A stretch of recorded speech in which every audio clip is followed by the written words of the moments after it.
Terima kasih Anda masih bersama dengan kami di sesi yang terakhir. Saya ingin menyapa ada Bang Jos yang hadir di YouTube channel Smart FM. Terima kasih juga akun Ahmad Imtab Nawawi yang sudah bergabung juga ya. Kemudian melalui WhatsApp saya ingin menyapa ada Pak Made di Bali yang mengatakan selamat pagi Pak Arfan, senang dengan tema hari ini mengingatkan tentang kehadiran anak-anak di dalam kehidupan kita begitu ya. Terus kemudian ada Pak Syamsuddin yang bergabung bersama kita dari Banjarmasin. Pak Arfan, renungan pagi hari ini benar-benar tepat sekali gitu ya, karena seringkali saya melihat begitu ya, anak-anak di kalangan tetangga, teman, sahabat seringkali diperlakukan enggak secara manusiawi. Jadi artinya anak hanya sebagai objek cita-cita orang tua, katanya seperti itu ya. Terus kemudian juga ada Ibu Linda yang bergabung bersama dengan kita dari Medan. Selamat pagi Bu Linda, yang mengatakan Pak ini children are blessing sama loh dengan filosofi orang Batak, katanya begitu ya. Anak koki hamorauki, katanya seperti itu ya. Jadi anak adalah harta tak ternilai ya di dalam kehidupan seorang, itu maksudnya Bu Linda. Terima kasih Bu Linda. Kemudian juga ada Pak Albert yang bergabung bersama kita dengan kita di Jakarta.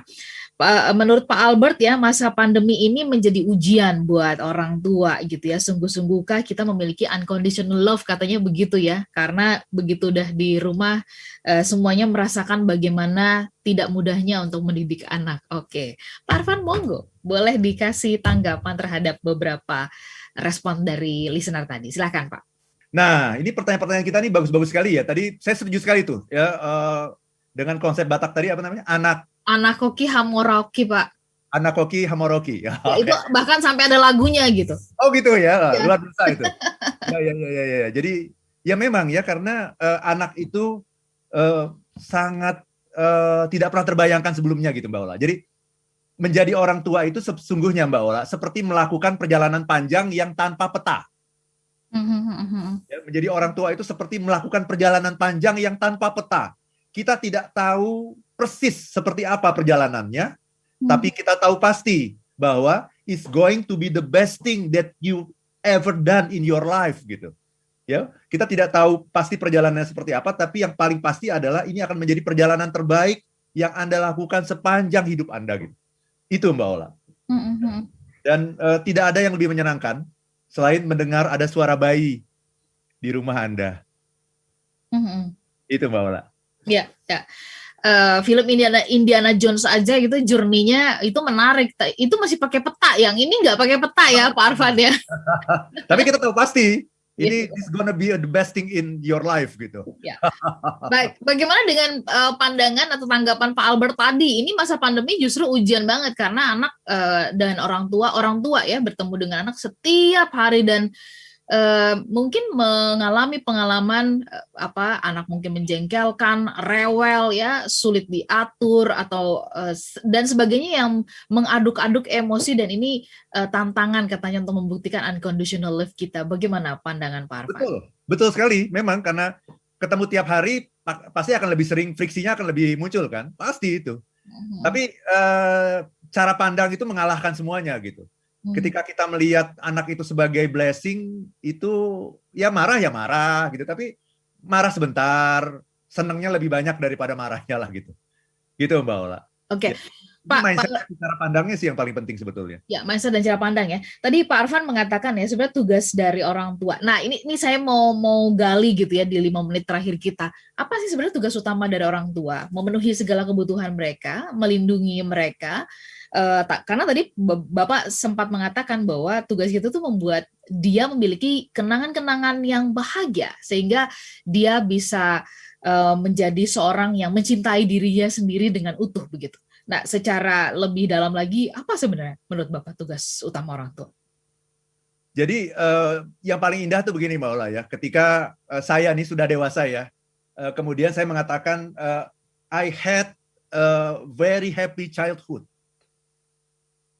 Ketika saya bisa mengatakan nih, saya punya masa kecil yang sangat membahagiakan gitu. Dan kalau orang tua saya mendengar yang saya sampaikan ini, dan saya yakin mereka mendengar gitu ya, mereka pasti bahagia sekali gitu. Ketika anaknya bisa mengatakan, saya punya masa kecil yang sangat membahagiakan gitu. Nah, kita pingin semua orang bisa ngomong gitu. Semua anak itu nanti bisa ngomong seperti itu gitu. Aku punya masa kecil yang sangat membahagiakan. Nah, itu menunjukkan siapa orang tuanya gitu. Jadi bagaimana caranya? Ya kita harus menanam sekarang ini. Ketika Anda punya seorang anak, mari kita ciptakan yang namanya happy memory. Tiap hari itu tugas kita menciptakan happy memory. Itu adalah the greatest legacy yang bisa kita tinggalkan kepada anak kita. Itu happy memory. Pengalaman-pengalaman yang penuh dengan kasih sayang, ya, penuh dengan perasaan cinta, penuh dengan rasa hormat, respect, dihargai, didengarkan, dilibatkan gitu. Dianggap gitu loh, Mbak Ola. Ya, Gitu. ya.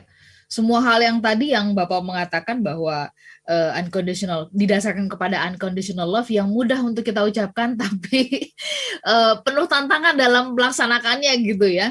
Nah, ini ya mudah diucapkan ketika saya kan suka menganggap gini ya, saya suka kegeeran gitu Mbak Ola ya.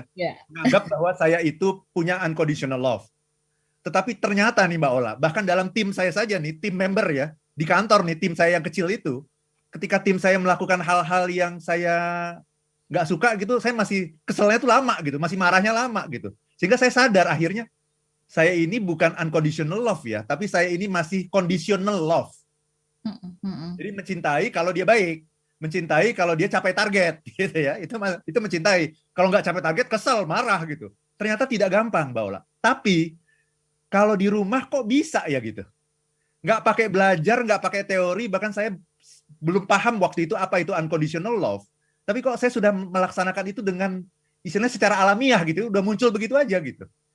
Dan saya akhirnya berpikir bahwa jangan-jangan memang unconditional love itu adalah alat yang diberikan oleh Tuhan kepada setiap orang tua.